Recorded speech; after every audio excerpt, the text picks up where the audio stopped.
this lady. I know that's quite a big intro, but she's also just put a book out in Waterstones, etc, etc. She's fucking incredible. Can we make some noise for MC Angel Charlotte O'Brien in the fucking house?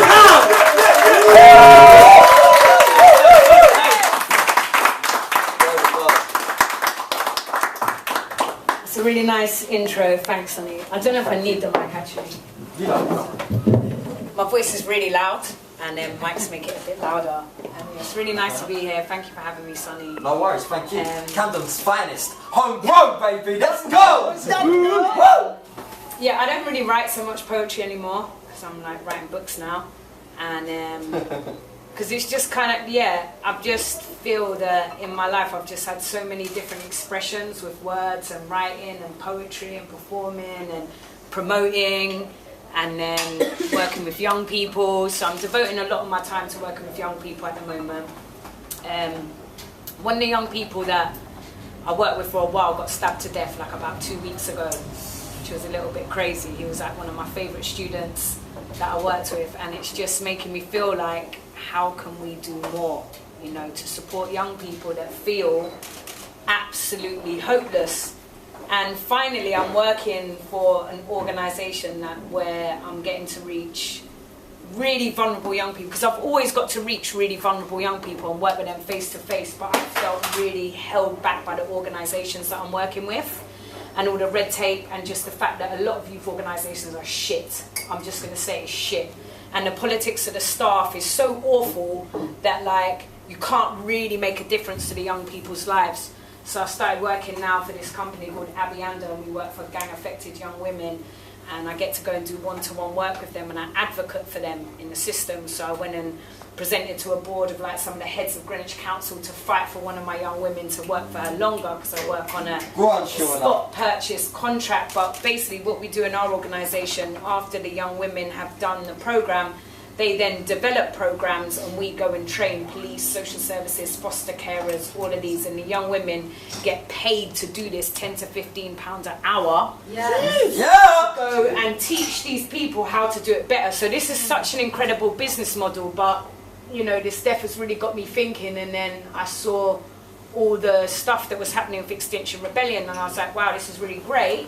I'm seeing all these young people in my community who and a lot of the young people that I work with, especially the really gang-affected young people, who don't believe that they can be anything other than what's in the gang. And then the only role model that they got is the person that's in the gang, and the only person that's standing up in their ends is the person that's making money from selling whatever. And then there's like Fredo and Giggs and all these rappers who are now, which never really happened in the UK, really getting glorified for gang culture and violence. So it's becoming something to really aspire to be. And I was like, this is amazing that all these people are out in the street and dance and protest. But I was like, imagine if all of these people gave work experience to all these young people in London, and how could we actually start bridging the gaps between communities, because there's so much segregation. So it's like, if we had all these amazing creatives that come and fight for climate change and all this stuff, so We Can Process is great, it hits all the newspapers, but the only time young people are hitting the newspapers is when they're murdering each other. You never see a young black male like celebrating for something good that they're doing, unless it's like one sport at the back pages of some kind of sports paper. So it's like, how can we support these young people to see something beyond all they see in their communities right now? So like when I was working in the youth club and the kids are like, their work experience does not reflect what it is that they want to do. They want to be a graphic designer or something like that, and then they're going and working in a nursery. That's not reflective of the creative industry that they want to excel in. And if they've got no one in their community showing them that they can be that, then they can never be that. They're going to go and sell them drugs because that guy's making money and their mom's got nothing to eat. So it's like, really, I'm really thinking like the most powerful thing we can do is start breaking down these this segregation, and how can we really go into communities and support people to uplift themselves. Like in my job, we work to support young women to develop critical thinking and for them to start having a voice, because we can't actually enlighten anybody. We can't enlighten someone. I can't enlighten you. You can enlighten yourself. Yes. but I can support you and hold a space when you've got nothing. Like one young woman I'm fighting for at the moment, they're like, oh, she doesn't engage. I'm like, no, she's angry. That young woman's had more change go on in these last 4 months that I've worked in her than any adult I know. She's gone through more than any adult I know.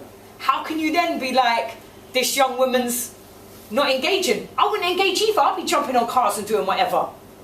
When I was angry in my home that I was from, I was doing mad shit on the streets and I didn't give a fuck. Why are you gonna give a fuck? You're not. So yeah, I'm just kind of, that's kind of where my heart's at. So I'm writing, so I've written my first book, which is this book. Go on, Shauna! So this is my life story. I grew up in a bit of a crazy life down in Camden to like alcoholics and drug addicts and all kind of stuff. And it's, you know, I've had a lot of traumas and mad stuff go on in my own upbringing, growing up in poverty. Basically, we were like the poorest family on my estate. And, you know, I've been able to transform so much thanks to words, to places like Passing Clouds of Eleanor, meeting people like Sunny. You know, I've been able to transform so much in my life, and it's such a blessing to have been able to do that. I feel really fortunate.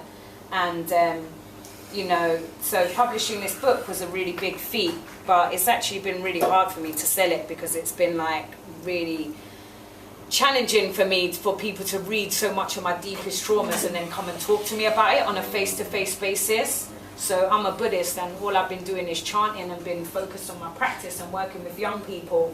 And then the rights got optioned to a television company, and you know they've paid some money to work on it for 18 months. We just nailed the writer, and they're looking to put it on Channel 4, 6-part series. So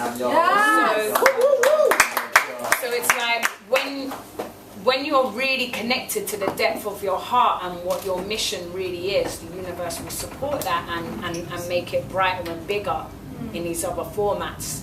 So it's like, it was like absolute protection that, yeah, I get to share my message on a mass scale and I don't have to be so close to people because I find it too much. Like, I get physically sick, like it's too much for me. But I really want to like put that message out there. So the universe found the most perfect way that could happen by putting it on TV. And my publisher made all that happen, so I want to big up Crystal and Oni and the whole family. Alright, so that was a long intro, but I felt like I wanted to share that because that's why I'm not really writing so much poetry. And then I've started writing my second book, which is about a gang-affected young woman, of course, because I'm like knee-deep in this right now. And I'm just kind of writing this story from the perspective of the young woman and how the whole system just fails her. And how she's totally in love with this guy and he's just, he's a gang ringleader and she's just doing anything for him. And it's fucking up her whole life. And it's like, yeah, I want to kind of inspire young people with that as well. And so I'm going to share a poem and I'm going to read you a little bit of my book. It goes like this. I write poetry and spit bars to deal with the pain, yet I'm left with emotional scars. They're part of me priceless, they're works of art. Paintings of a survivor for the times I never thought I'd get past. Now I'm standing here glowing like a bright star, healing with the plasters on my heart. When my mum did depart, I thought it was over, out went my spark. Turned on the lights, but I lived in the dark. I self-medicated to escape self-hatred. I grew up in a cracked out council estate, at times it was grim. Against the odds I've been fighting, because I had to believe that I chose my lessons and it's my destiny. These lessons cut deep. I did bleed red hot blood from my soul. Humble my spirit, regaining control, searching for a light to follow with a broken heart on road. Writing was my spark, expression through my art, a channel to understand the past, to understand its part in the bigger picture. Karma playing out as old as ancient scriptures. I walked through the bed of roses. I got stung by the thorns. Then when I healed, I could smell their fragrance and it was sweet. And then I could kick back and I took a look at this city and I saw so many trapped in cages but are thinking that they're roaming free. The dark and the light, a battle, disease, dis-ease, spiritual slaves to the greedy. Work 9 to 5, then home to watch TV? Nah! I didn't go through my pain for no reason. My suffering inspired passion and I will make a difference. My soul speaks, my soul sings, my soul brings messages to say that we are alchemists and magicians and we can create anything. Words create worlds, we hold the power. Time to take control of this time because it's ours. United we make the stand because the change is inside every one of us, child, woman and man.